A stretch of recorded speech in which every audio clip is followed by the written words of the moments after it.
Everyone, so in the previous videos we have studied about some basic properties of light: luminous, non-luminous object, nature of light, reflection of light, laws of reflection. We have studied types of reflection. We have seen that it is regular or irregular, diffused, scattering. We have studied about the properties of images. It can be real image, it can be virtual image.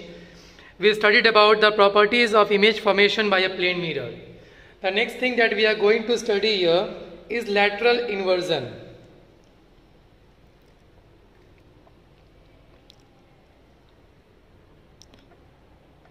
Lateral inversion. You know, if you stand in the front of a mirror and if you raise your right hand, in mirror you will see that your left hand has been raised. What is this? This is only known as lateral inversion. And now we are going to study it. What is the reason behind this? Before going for the reason, let us focus on the definition. When an object is placed in front of a plane mirror, then the right side of the object appears to become the left side of the image, and the left side of the object appears to become the right side of the image. This change of sides of an object and its mirror image is called lateral inversion. Now let us focus on the reasons. What can be the reasons for that? Okay, so the phenomena of lateral inversion will become clear from the following example. Suppose this is a mirror here,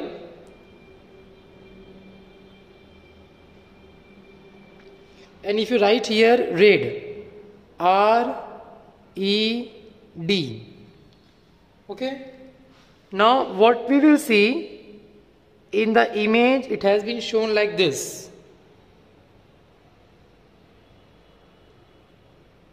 Now sir, why you can see here that all the letters are being inverted.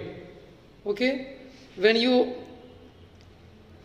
now why it is happening? Because in the previous topic only, in the last video, in the previous topic only, we studied that when an image is being formed by a plane mirror, the distance of object is always equal to the distance of image from the mirror.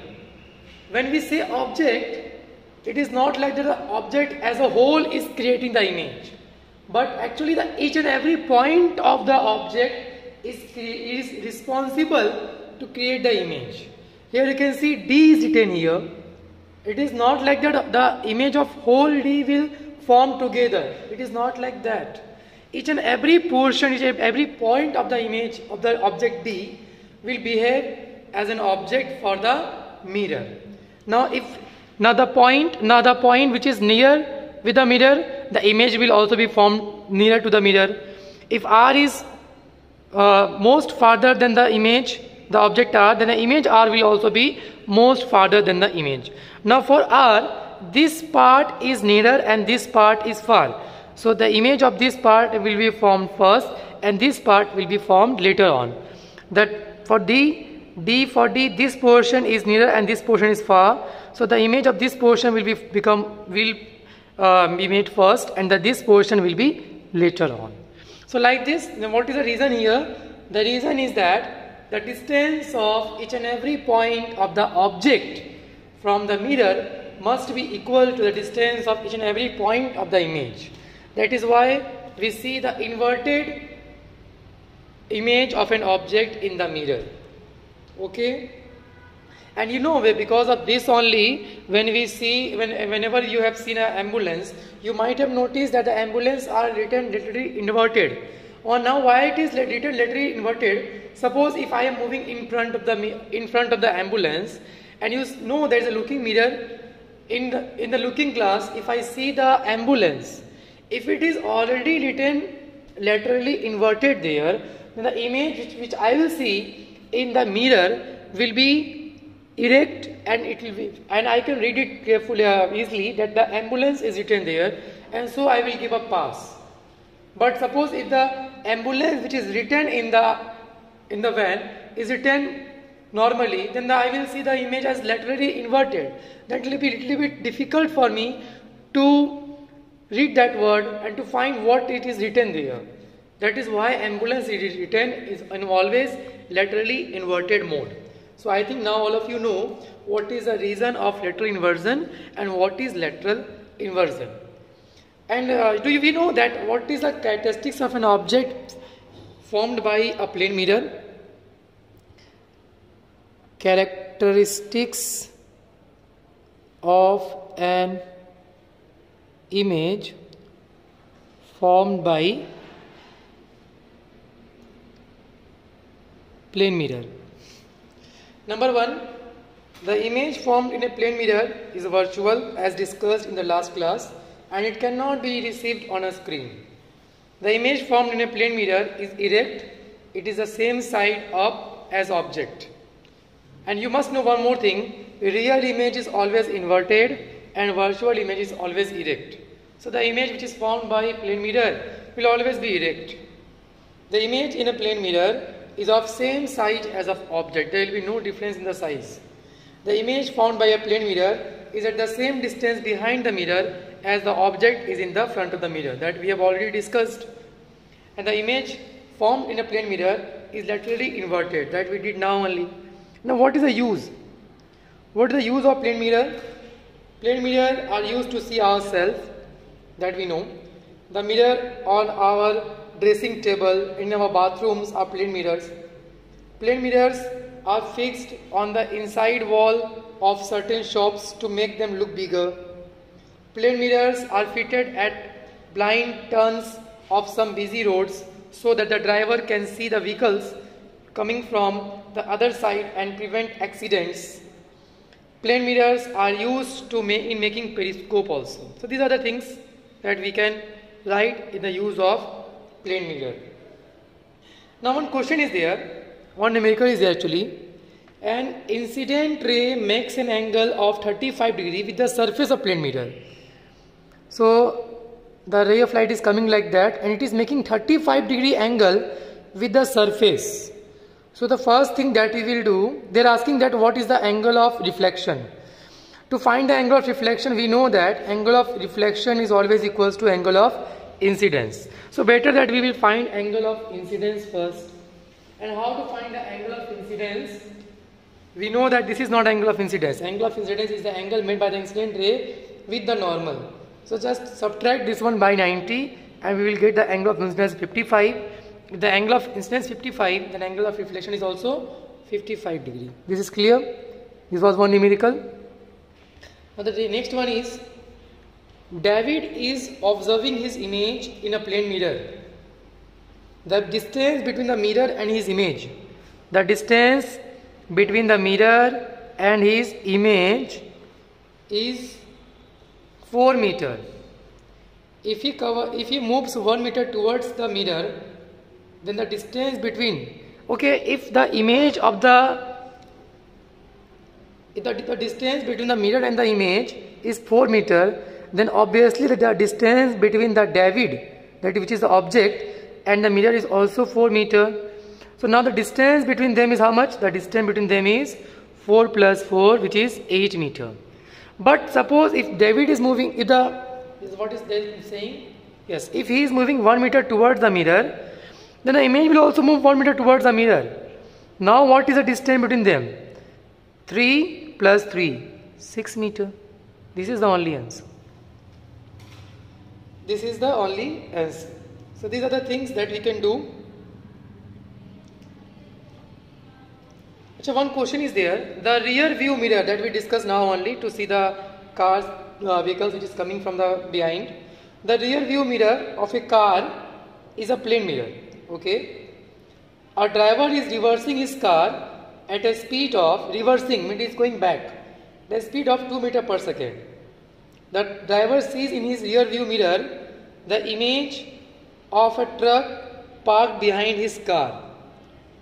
The speed at which the image of the truck appears to approach the driver will be what?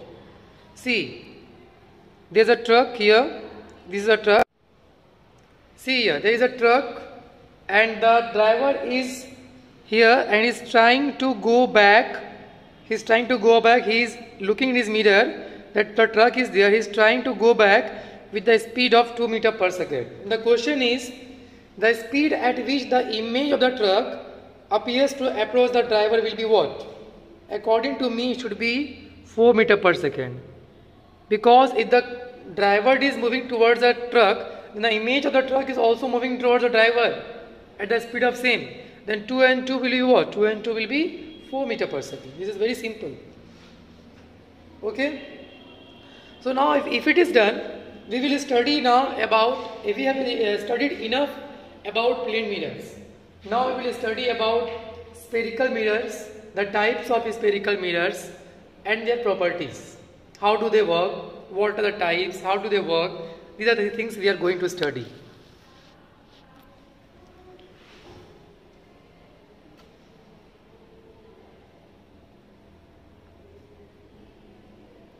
Spherical mirrors are of two types.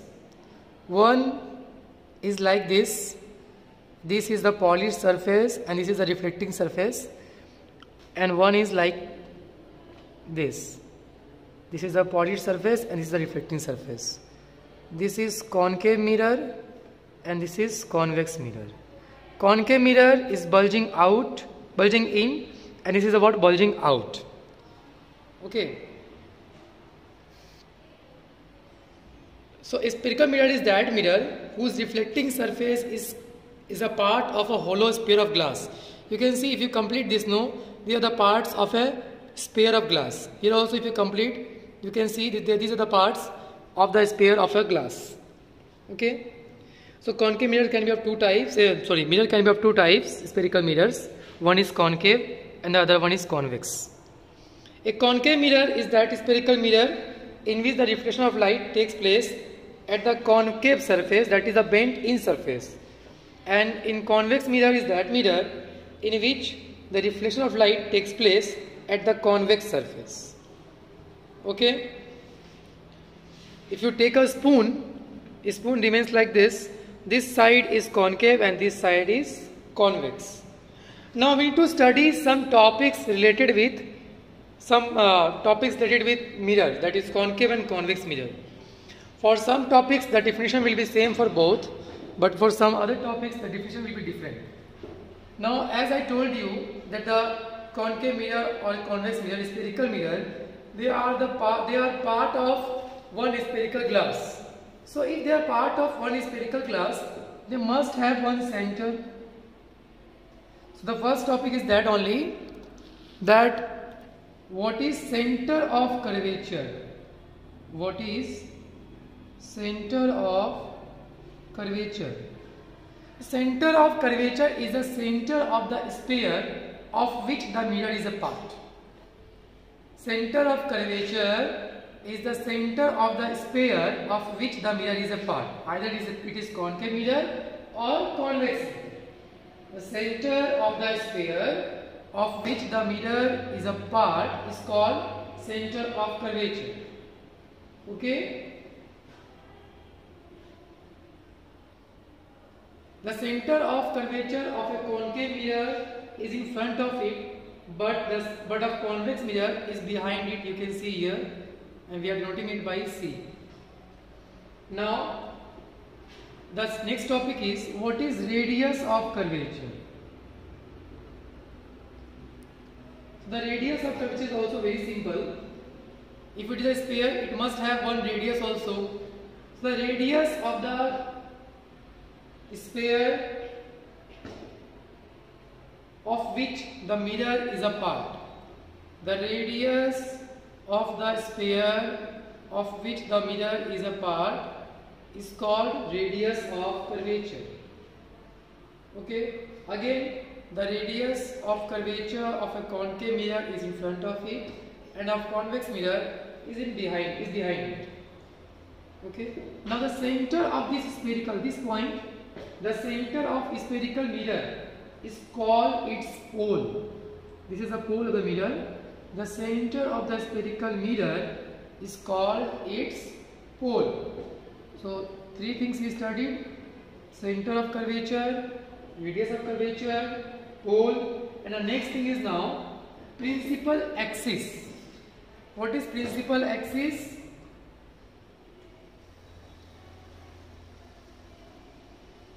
Principal axis, how we can define? The straight line passing through the center of curvature and pole of the spherical mirror is called principal axis. Okay, I repeat myself. The straight line passing through the pole and center of curvature is called principal axis. Now, what is aperture? Aperture of the mirror.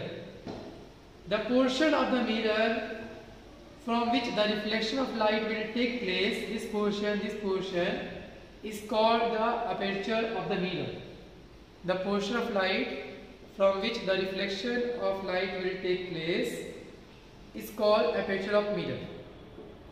Now, one very important thing is there that I want to discuss with all of you. As you can see here, if the light is coming from this left hand side, you can see here that if the light falls on concave mirror, as the reflecting surface of the concave mirror is bulging in, so it will reflect the light inside, and if it falls on the convex mirror, it will, as it is bulging out, it will reflect the light outside like this. Okay, and it will reflect the light like this. So this I am telling you why, because the next topic, which is focus, principal focus and focal length, there it will help us. Okay, so now we are going to study two very important topic, which is principal focus and focal length. So first we will study the principal focus for a concave mirror, and then we will do it for convex mirror. So we are starting with principal focus of concave mirror.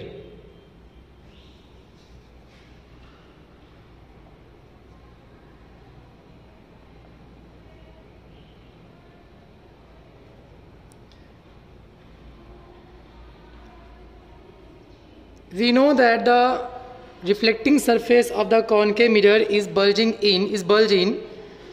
Suppose this is the principal axis, this is the pole, this is the center of curvature, this is the pole. Suppose if a parallel beam of light coming like this, towards the reflecting surface of the concave mirror, then after reflection what will happen? After reflection, all these rays will meet to a point.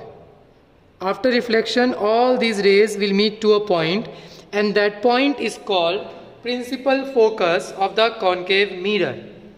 And the distance, which is denoted by capital F, and the distance between the pole and the focus, that is PF here, is called focal length, denoted by small f. I repeat myself. If a parallel beam of light passing parallel and very close, here I have shown you little bit far, but it should be very close to the principal axis. I repeat myself, if a parallel beam of light passing very close and parallel to principal axis, then after reflection they will meet to a point on the principal axis in front of the mirror. That point is called principal focus of the concave mirror, and the distance of that point from the pole, that is PF here, is known as focal length, denoted by small f. This we did for the case of concave mirror. Now we will do it for the case of convex mirror. Principal focus of convex mirror. So here you see, if you take a convex mirror of which we know that the reflecting surface is bulging out. Suppose this is the principal axis, it is a pole, this is the center of curvature, and this is the principal axis which is passing through the center of curvature and the pole. If a parallel beam of light passing very close and parallel to principal axis, then after reflection what will happen? This was bulging in, so they came and they meet towards a point here in the front of the mirror, but here it is bulging out. After reflection, they all will diverge.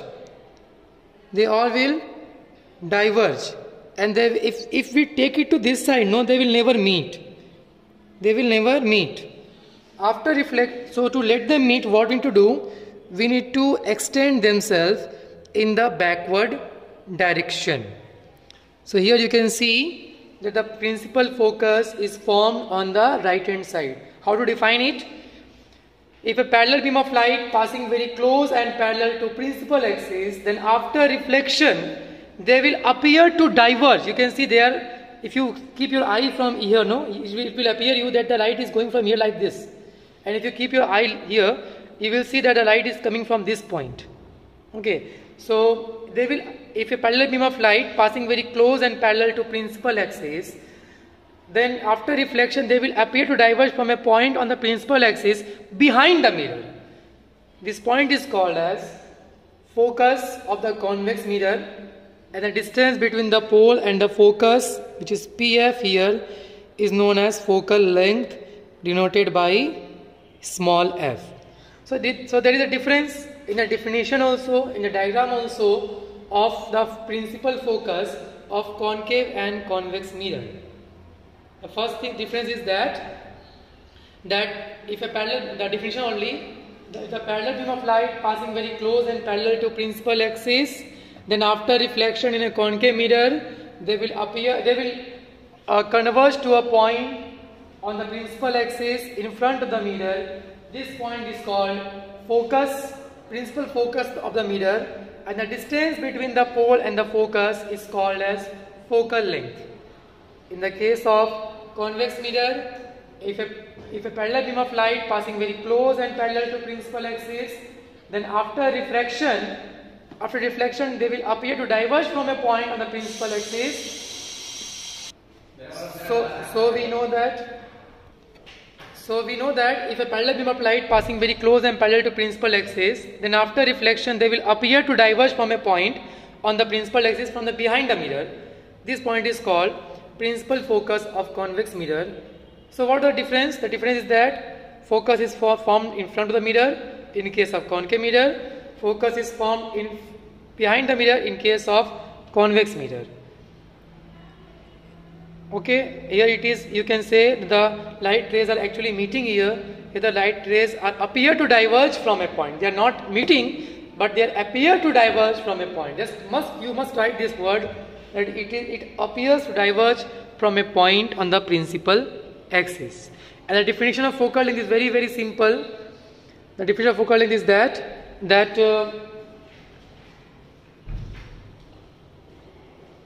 it is a distance between the pole and the focus. Now one more thing is left. That relation between